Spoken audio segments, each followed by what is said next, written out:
Hey there, hey there, everybody. This is Ryan Mendenhall again with Future House Publishing. I'm here with one of our seasoned authors. This is Farah Shaw, otherwise known as FC Shaw. She's the author of Sherlock Academy.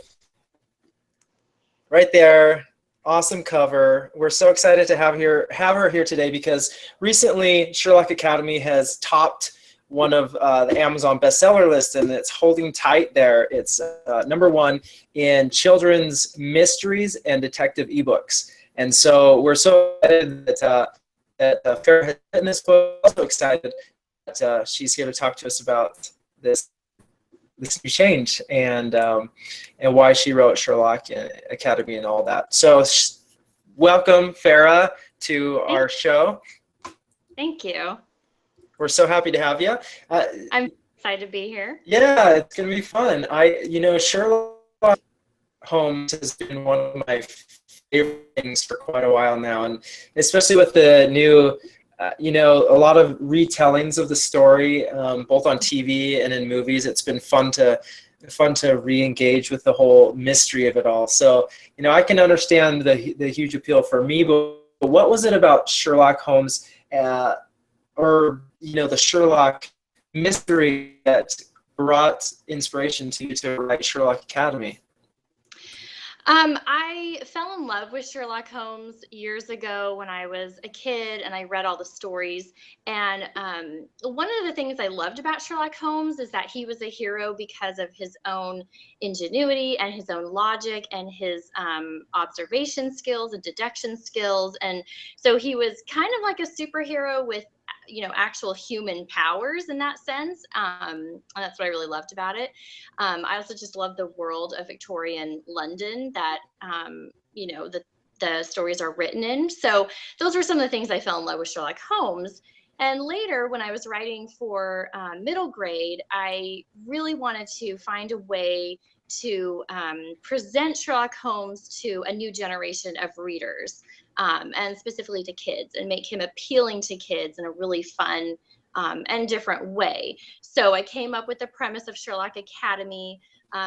It goes off of the idea that Sherlock Holmes and all of the characters involved in his stories were actually real.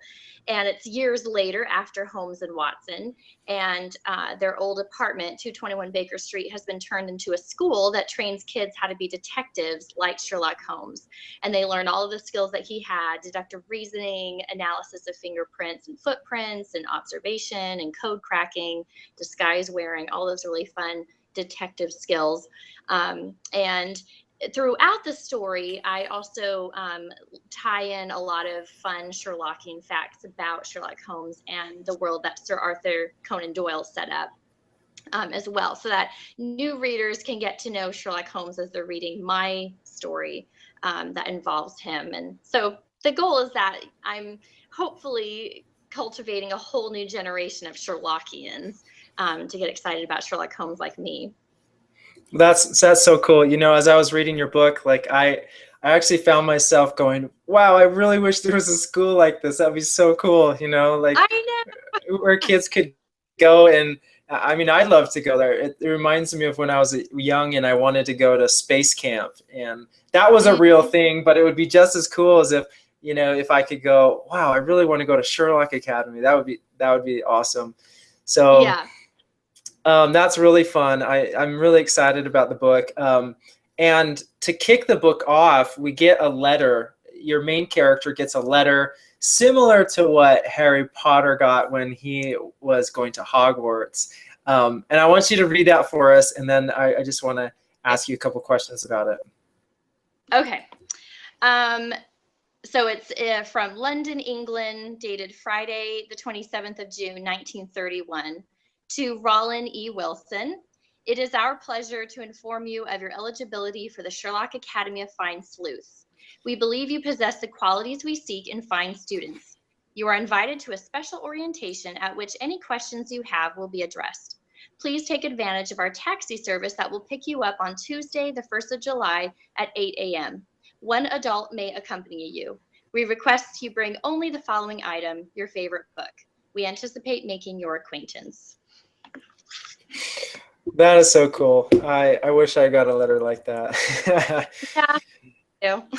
So, Farah, how is this different from the letter that Harry Potter got? I mean, it's obvious similarities, but what's different about this letter and the Sherlock Academy from, say, Hogwarts School of Witchcraft and Wizardry? I think the main difference is that pretty much the content that the kids are learning, at Hogwarts, you have to have, magical blood, and you go to learn, magic and all of that. And so it's kind of a different storyline. Where Sherlock Academy, there are students who take tests to see if they score high in spatial awareness and deductive reasoning and those types of things that would channel them towards becoming detectives. And all of the things, all in the classes that they're taking at Sherlock Academy, they're actual real skills that anybody can learn. And so I think that's probably the main difference. While Harry Potter is a very magical world fantasy, Sherlock Academy is grounded in a little more reality, in that you could actually take a class on learning to crack codes and wear disguises and that sort of thing. No, that's really cool. So now, Safara, you've been going out to schools to Yeah. share this wonderful story with kids, and you're talking to them about the elements of mystery. And why don't you Yeah. tell us a little bit about some of the things that you share with them, and maybe what your favorite part is about all that? I usually start out by just asking the kids if they're familiar with Sherlock Holmes, and I show some pictures of the movies and the BBC series Sherlock that's really popular. And so some kids kind of have some references.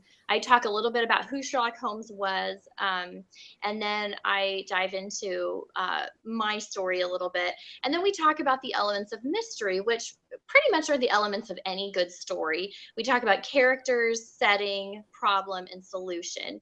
And within the characters, we talk about how the protagonist, or the hero, will be the detective. And in my story, the two detectives are Raleigh and Cecily, and they're 11-year-old kids who go to Sherlock Academy. And then the protagonist would be the villain, and any side characters would be your suspects. And then we talk about the setting, and in Sherlock Academy, the main setting is the school at 221 Baker Street. And then the problem in a mystery would be the actual mystery. And in Sherlock Academy, the main mystery is that there's a thief who has broken into the library. So Raleigh and Cecily have to figure out who the thief is, why he broke in, and what he's after. And then, of course, at the end is the solution to that mystery, in which I give the answers of who is the thief and, what was he after. But there are some running mysteries throughout the entire series that I don't wrap up at the end of the first Sherlock Academy book. And so those will have to come later. And we're excited about that. We're excited. So right now, like we said, you're a #1 bestseller. How does it feel? I mean, can you register that? What's it like? It's very surreal. And when we were watching it, I guess, happening, as you say, on Amazon, and we would check it every so often throughout the day, and I kept climbing up and up the charts. And at one point, I was right ahead of Nancy Drew.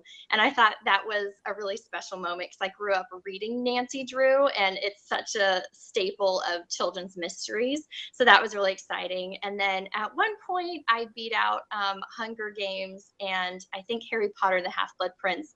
And I just thought, okay, I can die a happy person. Because those were such great books, and I love them both. And just to see that Sherlock Academy was able to hold its own amongst these great children's and YA books that I love, it was very validating and very reaffirming that indeed Sherlock Academy is loved by other people out there, not just me. And that hopefully there's a lot of people excited about it. So it was a great moment.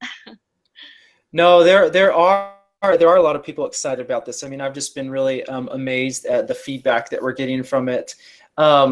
Like, here's a couple reviews from Amazon. Someone says, "OMG, so good. You'll love it. Smiley face, smiley face. My favorite book of the year." So, Aw. again and again, delightful I downloaded this book onto my Kindle for my third grade class and ended up reading it myself. I only meant to read the first chapter. So this is a you know, just something that's loved, and I felt the same way as I started to read it. So it's Oh, something that kids love. Yeah, something that kids are loving, as you said, as you visit the schools, but also something that adults can get into too. It's really exciting. yeah, I usually, when, people ask, oh, what's the age group for this book? I say, well, it's middle grade. So typically that encompasses 8 to 12-year-olds. But then I always throw in there, it's also for the young at heart. So I've had a lot of adults say, oh yeah, I love reading kids books. I say, well then, it's great for you. And that's all I read is kid books or middle grade novels as well. But so I think it does have quite a large appeal if you enjoy reading children's books as well. Yeah, definitely. It sure does. Now, you took your book on a little trip to England, and you started snapping notes of Sherlock Academy with a bunch of iconic places and people, for that matter. Why don't you tell us a little bit about your trip? Where did you go, and what was your favorite place to snap a shot of Sherlock Academy? Yes, so we went to London. I've been to London a few times now, and it's one of my favorite cities in the world. And of course, one of my favorite spots is 221 Baker Street, where they have a Sherlock Holmes museum, and it's a replica of the apartment where Sherlock Holmes and Watson lived. And of course, it's the main setting for Sherlock Academy. So when I was there, I took a lot of time to go through the museum, but then also to walk Baker Street, the neighborhood. I went up to Regent's Park, which is a key setting in the second Sherlock Academy book coming out. And then I just went all over London and did the main landmarks of Westminster Abbey and Big Ben and Trafalgar Square and all of those great places. And there's just something very magical about London. And I think personally for me, it's magical because all of my favorite authors, all of my favorite children's stories, including obviously Sherlock Holmes, but Peter Pan and all of those, Mary Poppins, they all take place in London, and all the authors were based in London. And so it's just a very magical place for me. And of course, you have to go to King's Cross and find platform 9 3/4 as well. So. Sure, sure. A little ode to Harry Potter, right? Yes. So you mentioned it right there that the next Sherlock is coming out soon. Can you give us a little taste of what that's going to be about? Yes. It's called Watson's Case, and it occurs about 2 months after the first Sherlock Academy book. And Raleigh and Cecily have really settled into school there, and they become aware that their main enemy, Herr Zilch, who is in the first book, he has planted a spy in Sherlock Academy. And so their task is to find the spy. And they don't know if it's another student or another teacher or another faculty member. So they have to find the spy. And while they're doing that, Raleigh stumbles across a secret code being sent between Herr Zilch and the spy that he has to decode. He also discovers some more secrets about the actual building of Sherlock Academy, which I'm not going to give away. And so that's the main premise of Watson's Case. And there's a couple fun things that happens in October, so it's kind of festive in that way. And there's a new teacher that comes to the school, and so just some fun extra things like that. Awesome. Well, we're excited for that to come out. I have it on good authority that if this is possible, it's even within the first one. You guys are totally in for a treat. If you love Sherlock Academy, you're going to love the second one, Watson's Case. We do have. I got to introduce you to a friend back here. This is our book bot, and the book bot does a lot of things. Sometimes he steals books. Sometimes he gives books away. And today, you guys are going to get a chance to see which one he does. He might steal your books. It's probably more likely he's going to give some away. So check out below how to win a couple or how to get in the contest to win a copy of Sherlock Academy. And we just appreciate Farah for being part of our Feature House family, and thank you guys for being part of our Feature House readers. Thanks, Farah, for joining us. Thank you so much.